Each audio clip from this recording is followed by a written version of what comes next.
Hello, my name is Devin Green, and my project is about the development of the alphabet. Everyone uses the alphabet, but some people use it differently. Like back then, they used it for writing and reading and teach others. The only way we can use the alphabet is when you can read or write, because back then not a lot of people can read or write. Everyone is asking, how does the alphabet start? Well, it started in 2000 BC in ancient history, and the first pure, meaning the first alphabet that came out, was 200 BCE.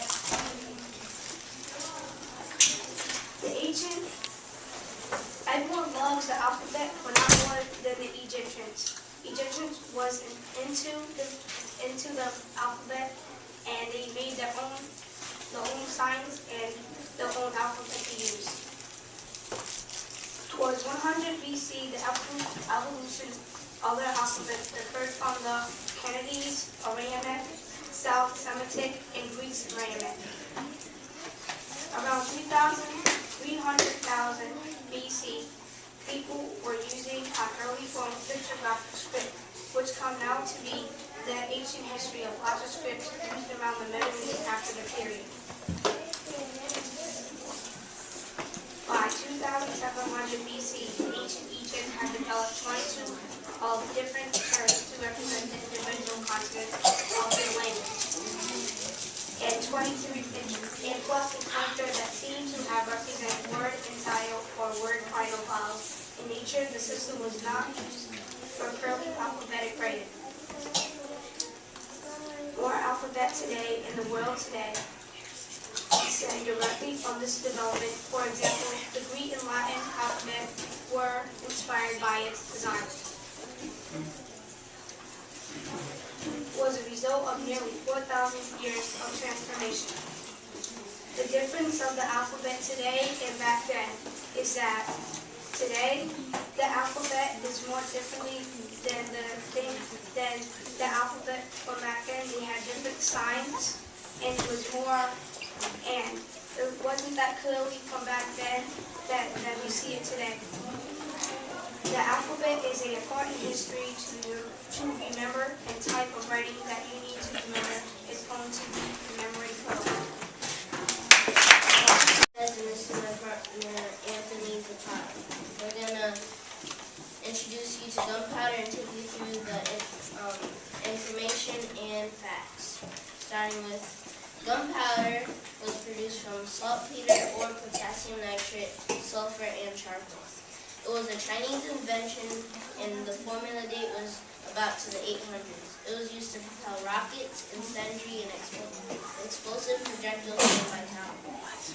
By the 1200s, the Chinese Bureau of Munitions was operating 7 factories that produced 7,000 rockets and 21,000 bombs.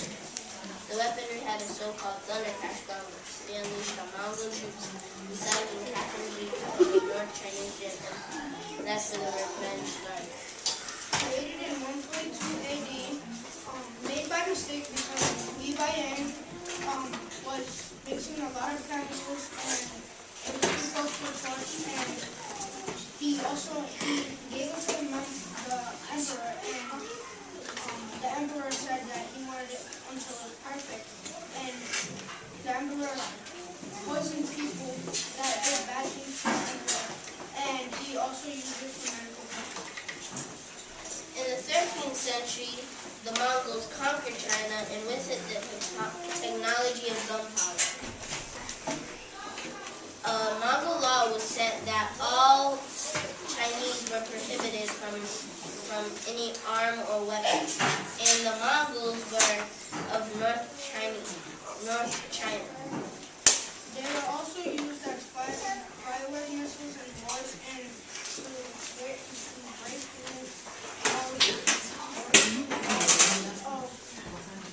bricks and rock. Gunpowder was also used by the 1346 oppression, and by the Europeans who made 7 huge cannons and 125-ton cannon that could throw stone balls into the Europeans, by biopot. A European pan is called biopot because of its pot shape and height. No reliability from the balance and it was also had no accuracy and little energy. The discovery of gunpowder was maybe the product of many centuries of experimenting. Gunpowder cured skin diseases and it killed insects. The Chinese began tackling with gunpowder tubes, and at one time they attached bamboo tubes to an arrow and launched them. Soon they discovered that the bamboo tubes could launch themselves as a rocket was born. People who use gunpowder would sometimes add water, wine, and any other liquid to reduce hazard.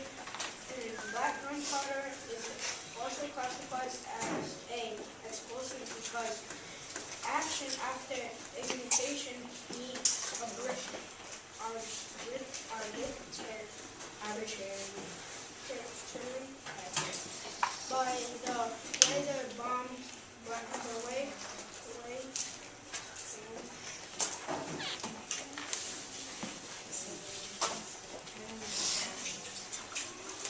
Anthony, you can say in your own words because you're not listening to your show.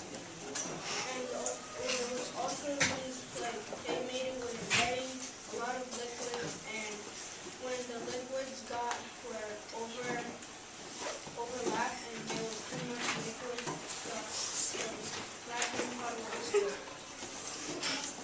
The emperor tried to keep their discovery secret, but by 1000 AD, their discovery had gotten out, starting with the Roman Empire, Islamic Empire, and North Africa, then Europe. The invention of gunpowder was a good invention in some economies. Any weapon to fight in any war and needs gunpowder. When our troops fight in any war, our troops will, if it's black gunpowder, they will go find the gunpowder. Also, whether the invention of gunpowder was good or not, it's useful. Is this right? Yes. Your voice is very small when you get nervous.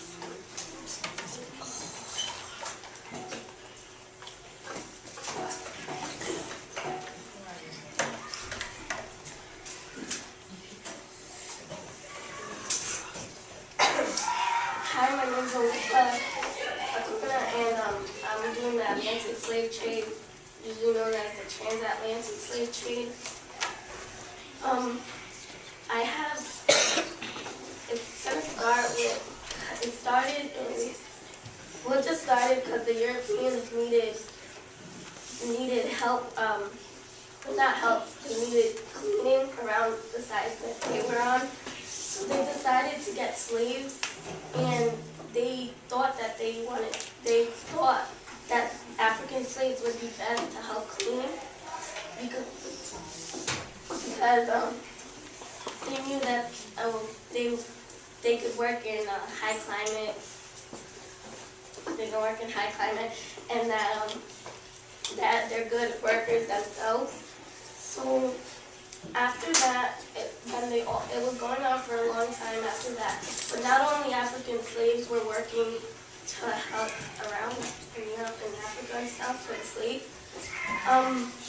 There was also some Europeans also helping, but they were treated as bad as the African slaves.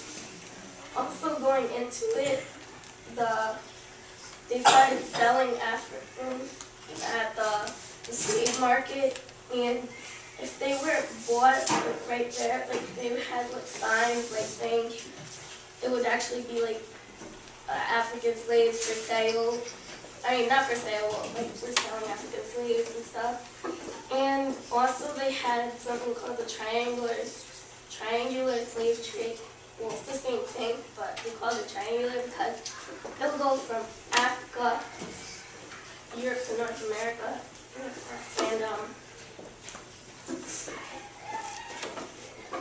and after that, they weren't really introduced to North America that much. That happened after because